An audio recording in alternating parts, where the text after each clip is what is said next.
మీ వాళ్ళకి చెప్పండి, ఈ దౌర్జన్యాలు ఇవి పనిచేయవు, మంచిది కాదు. సూర్యాపేట వ్యాపారస్తుల్లో కూడా అద్భుతమైన తిరుగుబాటు శక్తి ఉంది, త్యాగాలు చేసే గుణం ఉంది.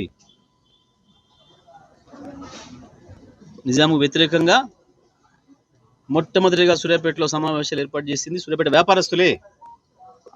గట్ల నేను అందరిని భయపెట్టిస్తాను అనుకోవద్దు. నిజాం కంటే మించిన పెద్ద అధికారాలు మీ దగ్గర ఏం లేవు. సరైన పద్ధతి కాదు. మేము వీళ్ళ ఇండ్లు కూడా కొడతాం, వాళ్ళ ఇండ్లు కూడా కొడతాం, వీళ్ళ మీద దాడి చేస్తాం, వాళ్ళ మీద దాడి చేస్తాం. అంటే ఇది ప్రజాస్వామ్యంలో ప్రజల ఆదరణ పొందే విధానం అది కాదు. గతంలో మీ పట్ల భయం సందేహం ఉంది ప్రజలకి, దాన్ని ఇప్పుడు నిజం చేసుకునే పద్ధతిలో పనిచేస్తున్నారు మీరు. నేను కౌన్సిలర్ సోదరులందరూ కూడా విజ్ఞప్తి చేస్తా ఉన్నా, సోదరి మనులందరూ విజ్ఞప్తి చేస్తా ఉన్నా, సరి అని కాదు.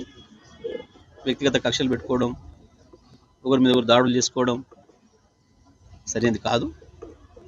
ఇవాళ గండూరి పావని కుటుంబాకి రెట్టి మీద జరిగే దాడిని తీవ్రంగా ఖండిస్తున్నా.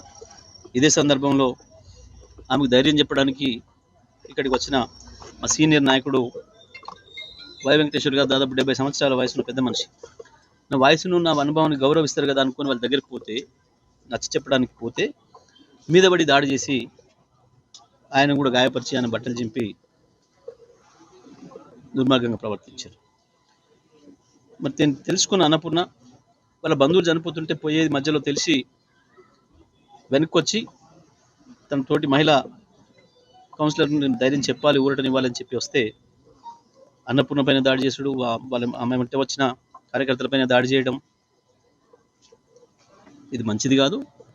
నేను సూర్యాపేట ప్రజలందరూ కూడా విజ్ఞప్తి చేస్తా ఉన్నా, అన్ని పరిశీలించండి, గమనించండి ఏం జరుగుతుందో.